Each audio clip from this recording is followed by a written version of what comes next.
आज हमारे अखिल भारतीय कांग्रेस कमेटी के पूर्व अध्यक्ष, हमारे नेता, युवाओं को दिल की धड़कन माननीय राहुल गांधी जी को ईडी ने बुलाया था, क्योंकि पिछले जब से भाजपा सरकार आई, ईडी के नाम पर कांग्रेसियों का उत्पीड़न हो रहा है। कांग्रेसियों का नहीं हो रहा, बल्कि हर जितनी पार्टियां हैं सबका उत्पीड़न कर रहे हैं। ये एक भय का माहौल इन्होंने पैदा कर दिया है, भय का वातावरण कर दिया। आज मुरादाबाद से लगभग 50 से 60 लोग यहाँ से गए थे, मैं भी गया था, मेरे नेतृत्व में भी काफ़ी लोग गए थे। वहाँ एक अजीब व गरीब माहौल था। वहाँ एक सत्याग्रह के नाम से अखिल भारतीय कांग्रेस कमेटी ने एक कार्यक्रम रखा था कि राहुल जी जब ईडी के दफ्तर जाएंगे तो सब लोग हम साथ चलेंगे, एक मार्च करेंगे वहाँ से AICC all India Congress committee के दफ्तर से।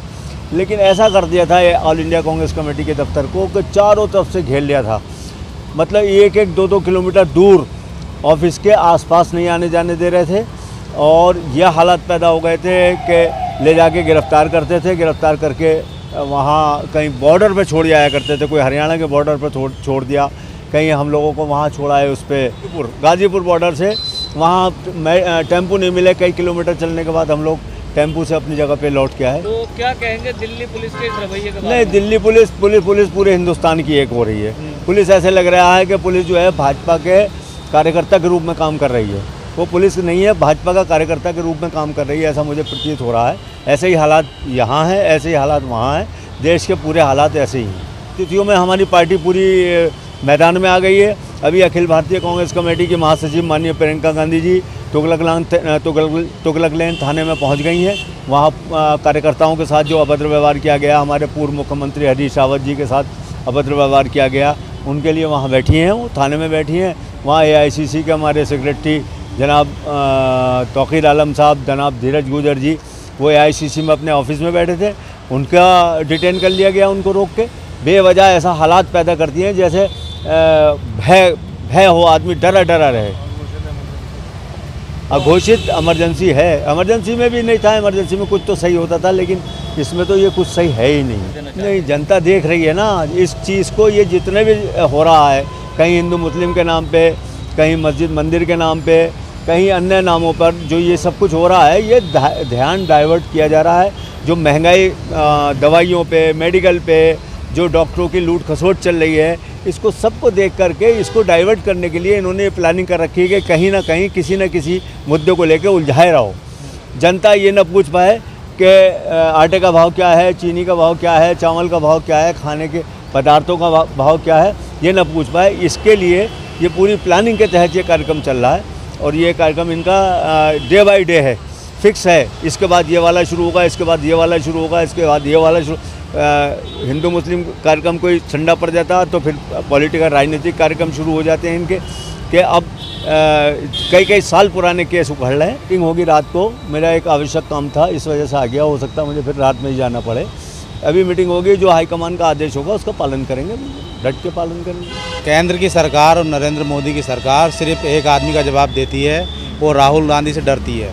राहुल गांधी जो बोलते हैं सच, उस सच जो सच्चाई है, महंगाई है, बेरोज़गारी है, और तमाम लोगों को जो आम जनता से जुड़े हुए मुद्दे हैं, उनकी आवाज़ सच्चाई को जब वो बोलते हैं तो इससे नरेंद्र मोदी सरकार और भाजपा की राज्यों की सरकारें भयभीत होती हैं। इसलिए लेकर नए मुद्दे लेकर आते हैं और तमाम देश को भटकाने की कोशिश कर रहे हैं।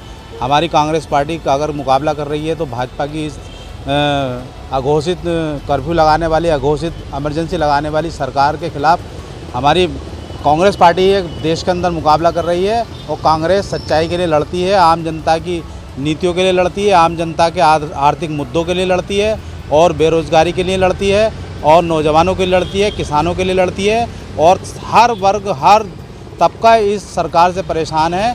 इस वजह से तमाम भटकाने के लिए, कभी ईडी का सम्मान, कभी और कोई नीति, कभी और कोई मुद्दे लेकर के ये देश को भटका रहे हैं, और इनके सारी नीतियाँ फ्लॉप हैं।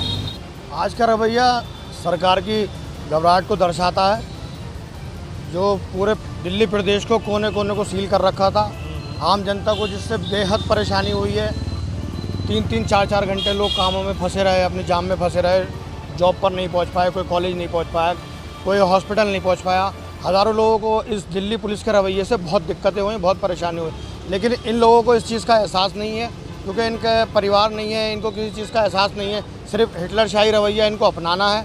और किसी का दुख, किसी का दर्द इनको समझना नहीं है। हर किसी को परेशान करने का इनकी नीति है और वो भी इन्होंने आज करा।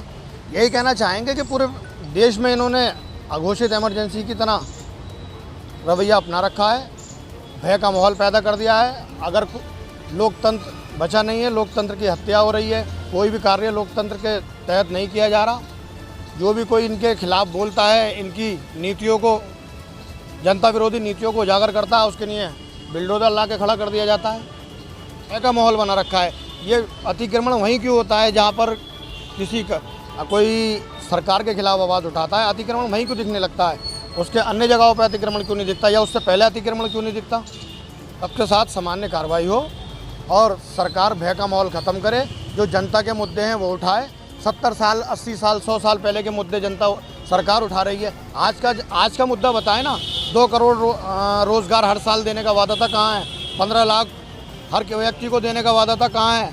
इकनॉमी 10 ट्रिलियन करने का वादा था, कहाँ है? कोई भी नहीं है। सब हवाई वादे हैं। कुछ चीज़ों पे बात करें ना, डिबेट करनी है तो जो अपने वादे किए हैं, जो इनके मैनिफेस्टो हैं, जो एजुकेशन देने का वादा था, जो हॉस्पिटल देने का वादा था, जो बुलेट ट्रेन देने का वादा था, जो हवाई चप्पल पहनने वाले व्यक्ति को हवाई जहाज में बैठने का वादा था, उन बातों पे बात करें ना, उन मुद्दों पे बात करें। जब भी न्यूज़ चैनल पे डिबेट हो रही है तो हिंदू मुस्लिम हो रही है। हमारी देश की जो इमेज है उसको ये मीडिया, जो गोदी मीडिया है, वो मीडिया और ये सरकार हमेशा गिराने पे लगी हुई है। इनको हमारे देश की इमेज से फ़र्क नहीं पड़ रहा, इनको हमारे देश की गिरती अर्थव्यवस्था फ़र्क नहीं पड़ रहा, इनको हमारे देश में बढ़ती बेरोज़गारी, बढ़ती महंगाई पे फ़र्क नहीं पड़ रहा।